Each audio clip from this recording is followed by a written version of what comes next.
সালাম দিলা, পরিচয় দিলা, তুমি কে আর কি করতে চাও। আমি পরিচয় করতে চাই না, আপনার অসুবিধা হবে। আপনার কি সমস্যা? সমস্যা তাদের টিউমার। আচ্ছা, এর মধ্যে তুমি পারমিশন দিলে তখন তো এক্সপোজার ইমেল অ্যাটেন্ডেন্স শুনে এগুলো তো পুরো কথা, ওগুলো সময় নষ্ট করে না। যখন তুমি সোডিয়াম দেখলা, তুমি দেখতেছো, দেখে দেখে ইন্সপেকশন করতেছো, সাথে কোশ্চেনগুলো করে ফেলতেছো। আচ্ছা, তো কবে থেকে? 10-12 বছর। দেখা যাচ্ছে আসতে পারবে না, দ্রুত পড়বে। কোনটা অন্য কোথাও আছে? ডায়াবেটিস আছে? কোশ্চেন কমপ্লিট, একেবারে নর্মাল কোশ্চেন। না যে ধরো আত্মীয় মাঝে মাঝে জিজ্ঞেস করে না কি হয়েছে না, তখন তো মানে নর্মালাইজেশন আছে। এটা হ্যাঁ কবে থেকে হইলো, ব্যথা করে নাকি আপনার এটা, আর কোথাও আছে নর্মালাইজেশন? Normal question. দেন যেতে হবে এটা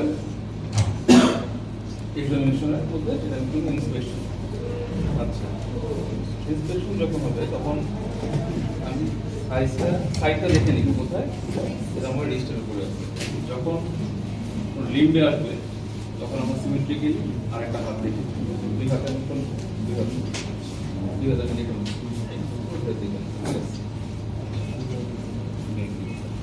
চোখে আমার কি দেখা যায়?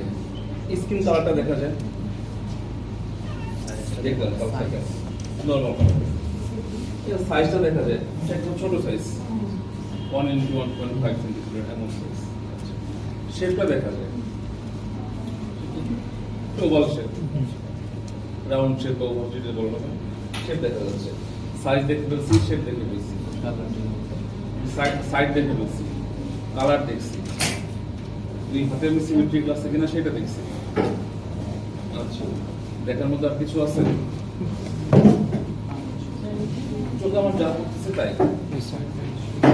দেখার পরে আমি কি করতেছি? পালপেশন। আচ্ছা, যখন এটা পালপেশনে যাব তখন আমার হাতটার উপরে রাখবো। ওই যে বলছিলাম দুই হাত আমার ইউজ করতে হবে, এক হাত পকেটে রাখার দরকার নেই, এটা দেখে রাখলাম। আচ্ছা, সারফেসটা দেখলাম। আচ্ছা, ধরো আমি এই পাশে আছি, ঠিক আছে? সারফেসটা দেখাই, সারফেসটা দেখতে সময় চাপ দিলাম, যেটাকে জেনারেল দেখলাম, ঠিক আছে? একই সাথে মার্জিনটা দেখে নিলাম, মার্জিন দেখে নিলাম, ওভারলাইন স্ক্রিনটা ফ্রি আছে কিনা সেটা দেখে নিলাম।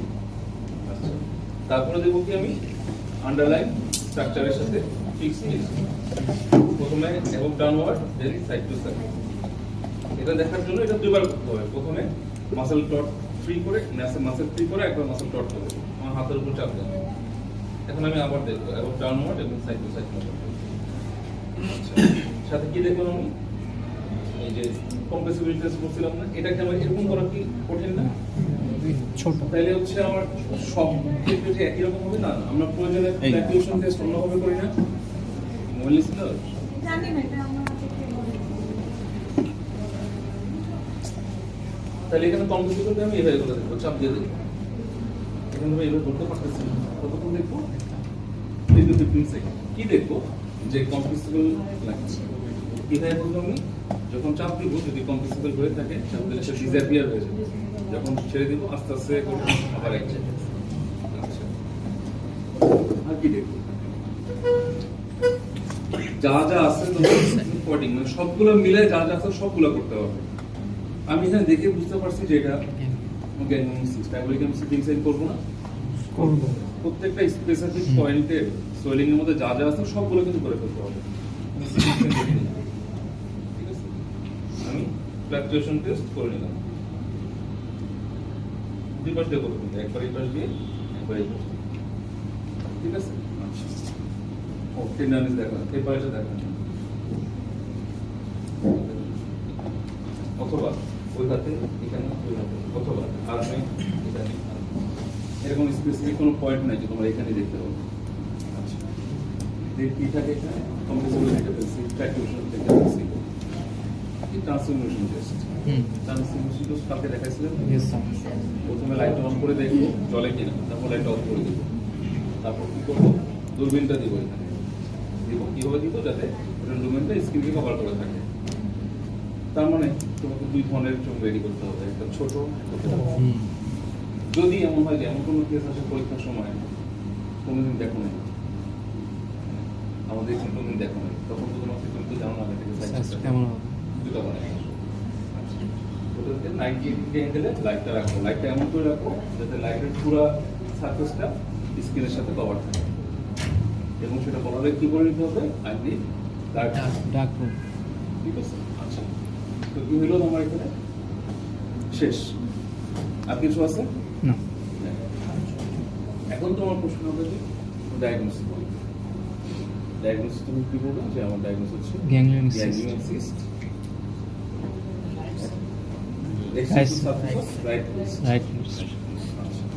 কেন তুমি গ্যাংলিয়ন সিস্ট বললা? তুমি তোমার ফেভারিট পয়েন্টগুলো বললা। Site. স্যার আমি হচ্ছে ট্রান্সফরমেশন টেস্ট বিএনপি পজিটিভ পাইছি, এটা সাইজটা হচ্ছে রিস জয়েন্টের উপরে। আর এটা কি, এটা হচ্ছে যখন আমি মাসল টট করছি তখন আন্ডারলাইন স্ট্রাকচারের সাথে Fixed ছিল। এটা তোমার ফেভারিট পয়েন্ট। দেন তোমাকে হচ্ছে এখান থেকে কোশ্চেন করে ফেলবে, আচ্ছা তাহলে এটা সেবোসিস সিস্ট না কেন, তোমার অ্যান্সার হয়ে যাবে এটা পানকাম নাই, Punctum. এটা লাইকোমা না কেন, এটা অ্যান্সার হয়ে যাবে এটা সিস্টাইন নাই, এটা ডারময়েড না কেন, আচ্ছা ডারময়েড না কেন, ডারময়েড ইউজুয়ালি কোথায় হয় মিড লাইন সোয়েলিং, নিউলাইন সোল। ঠিক আছে। আচ্ছা তো ফাইব্রোমা না কেন, ফাইব্রোমা না কেন, এটা ওয়েল ডিফাইন্ড মার্জিন নাই, এই জন্য এটা ফাইব্রোমা না। তাহলে একটা জিনিস করা হয়ে গেল, ওই ফাইব্রোমার মধ্যে কি থাকবে? Only margin. তো তখন তোমার কোশ্চেন ঠিক সেম সিরিয়ালের কোশ্চেনগুলো আসবে। তোমার ক্লিনিক্যালি মনে হলো এটা গ্যাংলিয়ন সিস্ট, কিন্তু কনফার্ম করো কিভাবে, সেটাই তো ফাইনাল এক্সপ্রেশন সাইড। এরপরে কোশ্চেন হবে ট্রিটমেন্ট কি? ট্রিটমেন্ট হচ্ছে এটা সার্জিক্যাল ট্রিটমেন্ট হতে পারে, এক্সিশন এন্ড বায়োপসি। আচ্ছা আরেকটা কি হতে পারে, অ্যাসপিরেশন হতে পারে। অ্যাসপিরেশন শুধু অ্যাসপিরেশন করলে যদি শুধু অ্যাসপিরেশন করবা, অ্যাসপিরেশন করবো পারবো স্যার? না তুমি আসো না ক্লাস দিয়ে আর কি বলবো? হ্যাঁ আপনি একটা কথা হইলো অ্যাসপিরেশন যখন যদি তোমাকে জিজ্ঞেস করে সেটার প্রসিডিউরটা কি, সেটা কি হবে যে একটা হোয়াইট বোর্ড নিডল দিয়ে অ্যাসপিরেট করবো। কি অ্যাসপিরেট করা যাবে? ভিতর দিয়ে জেলি লাগে সাবস্টেন্স, ওটা অ্যাসপিরেট করবো। অ্যাসপিরেট করে প্রসিডিউর হচ্ছে এমন যে ওই যে নিডল দিয়ে তুমি অ্যাসপিরেট করবা, নিডলটা ওখানেই থাকবে, সিরিঞ্জটা আমি সরাই ফেলবো, অন্য একটা সিরিঞ্জে আমাকে ইন্টারন্যাশনাল স্টেরয়েড থাকবে যেটাকে টাইলন নামে পাওয়া যায়, সেটা ইনজেক্ট করে দেবো। আচ্ছা এরপরে গ্যাংলিয়ন সিস্টের সবচেয়ে ইম্পর্টেন্ট যেটা, সেটা হচ্ছে কাউন্সেলিং করা। গ্যাংলিয়ন সিস্টের রিকারেন্সের রেট হচ্ছে 50%। সেক্ষেত্রে পেশেন্টকে কাউন্সেলিং করে যেতে হবে। আইদার আপনি সার্জিক্যাল প্রসিডিউরে যান অথবা অ্যাসপিরেট, যেটাই করি না কেন 50% চান্স থাকবে এটা রিকারেন্স হবে। আচ্ছা পেশেন্ট বলবে যে তাহলে কি আমাকে এটা অপারেশন না করলে হবে? এখন তোমার অ্যান্সার থাকবে যে যদি পেইনফুল হয় সেক্ষেত্রে অপারেশন করতে পারে, এছাড়া এটা আপনার ক্যান্সার হবে না বা অন্য কোনো প্রবলেম হবে না। আর যদি অপারেশন করে ফেলে সেক্ষেত্রে 50% চান্স থাকবে রিকারেন্স। ক্লিয়ার? আচ্ছা তাহলে আবার বলি, এই কোশ্চেন থেকেই আসবে যে এটা সেবাসিস না কেন, কারণ পানকাম আছে। তাহলে এটা হচ্ছে লাইকোমা না কেন, নেগেটিভ। আচ্ছা ডারময়েড না কেন, মিডলাইন আনইউজুয়াল সাইড। প্রত্যেকটা কোশ্চেন কিন্তু এমন ভাবে আসবে, এবং এক্ষেত্রে এভাবে করতে পারে যে আমরা বলতে পারি যে examine the list of the patient, এভাবে করে কোশ্চেন আসতে পারে, অথবা আসতে পারে তোমার স্পট ডায়াগনোসিস। স্পট ডায়াগনোসিস কি বলছিলাম আমরা? তোমাকে দেখে ডায়াগনোস করতে হবে। আমরা কিভাবে দেখে ডায়াগনোস করবো? কারণ এটা হচ্ছে রিস জয়েন্টে আসছে। আমরা জানি গ্যাংলিয়ন সিস্ট কোথায় হয়, কোথা থেকে আসে? জয়েন্ট থেকে জয়েন্ট স্পেসের উপরে আমার গ্যাংলিয়ন সিস্ট হবে। জয়েন্ট স্পেসের উপরে আমার ডারময়েড হবে না, ইউজুয়ালি লাইকোমা হয়। স্যার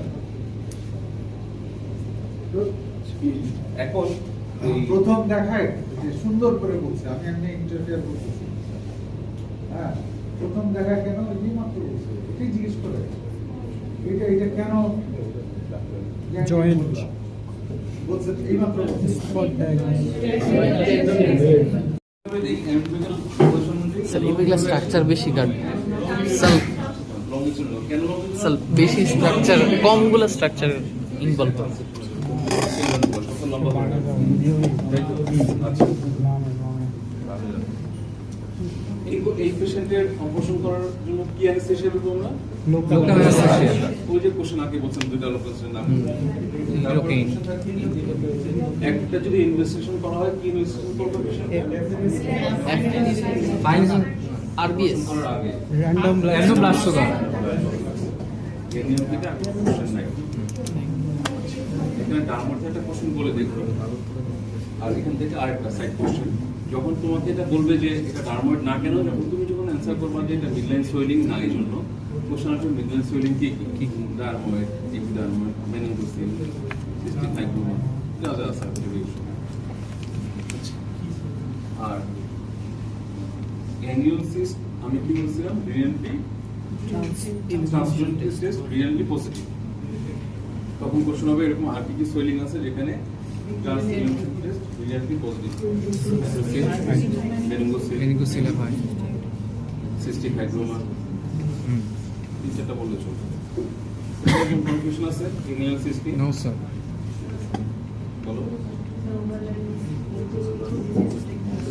আচ্ছা, ক্ষেত্রে কি করবো আমি? নর্মালি আমার হাত রাখতে সাপোর্ট আছে, এর মধ্যে কোনো কিছু চেঞ্জ করলে আমি উপরে স্কিনটা দেখলাম, স্কিন ফ্রি, ওভালের স্কিন ফ্রি আমরা স্ট্রাকচারটা সাইড টু সাইড প্রথমে এবং ডাউনওয়ার্ড মুভমেন্ট দেখবো, তারপরে side to side. Ganglion usually side to side movement করে, দেন ডট করবো, তখন কি করবো আমি আবার দেখবো এবং ডাউনওয়ার্ড এবং সাইড টু সাইড মুভ করবে এবং ডাউনওয়ার্ড মুভ করবে। ক্লিয়ার? আচ্ছা, আর কোনো কোশ্চেন আছে? আচ্ছা, ওইটা কোশ্চেনটা বলি। তুমি প্রথমে কি করবো আমি মনে রাখবো এইভাবে যে এটার মধ্যে আমি একটা কিছু সাবস্টেন্স আছে যেটাকে আমি নিয়ে আসবো, অ্যাসপেক্ট করে নিয়ে আসবো। তারপরে কি অ্যাসপেক্ট করা আমার ওইটা কি একটা সিরিজ দিলাম আমি, যেইটাকেও একটু ঠিক থাকে, ওটা একবারে ক্লিয়ার ওয়াটারের মতো। তাহলে আমি ওটাকে যদি নিতে চাই আমাকে একটু হোয়াইট বোর্ডে কিছু লাগবে, হোয়াইট বোর্ড নিডল লাগবে, সিরিঞ্জ সহ হোয়াইট বোর্ড নিডলটা সিরিঞ্জের মধ্যে লাগাই আমি এটার মধ্যে দিলাম।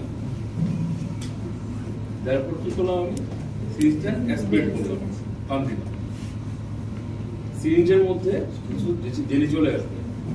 আচ্ছা, আমাকে কি করতে হবে এখন? এটা তো নিলাম, আমার এটার মধ্যে ইন্টারন্যাশনাল স্টোর দিতে হবে। কিভাবে দিব আমি? নিডলটা কোথায় ফেলবো? তখন আবার কোনটা করতে হবে?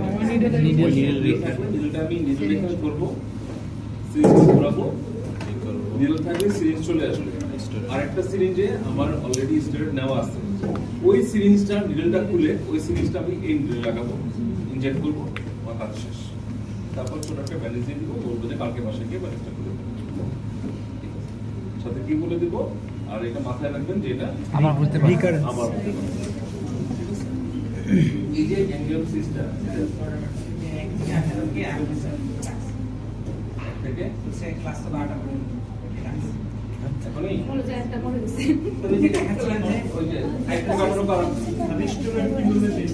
উপর নিচে সাইড ইনফ্লামেটরি প্রিভেন্ট করার জন্য গ্যাংলিয়ন সিস্টেমে ইনফ্লামেশন কেন বলতেছি?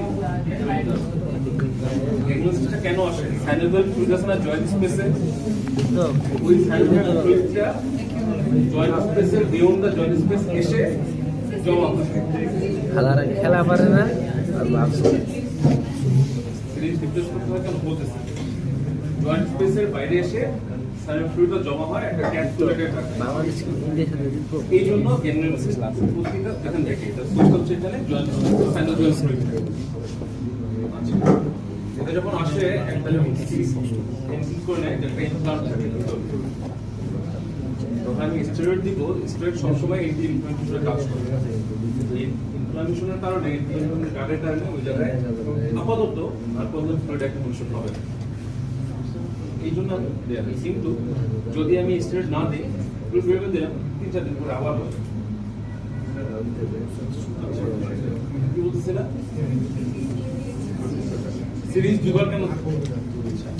প্রথম কোশ্চেন কি? সাপ তুমি তো বয়কট যে দিলা এরপর তুমি যখন ওই নিডলটা উঠায় ফেলবা তখন তো আবার আরেকটা নিডল দিতে হবে। তুমি অনেক বুদ্ধিমান না। নিডল থাকবে আমি সিরিজটা সরাই ফেলবো সহজ হিসাবে। স্যার এইভাবে ইন্সপিরেশন করার কিছু তো লোকাল অ্যানেস্থেশিয়া ইউজ করার দরকার আছে। লোকাল তো দিছে। লোকাল যে প্রবলেম আমরা লোকাল অ্যানেস্থেশিয়া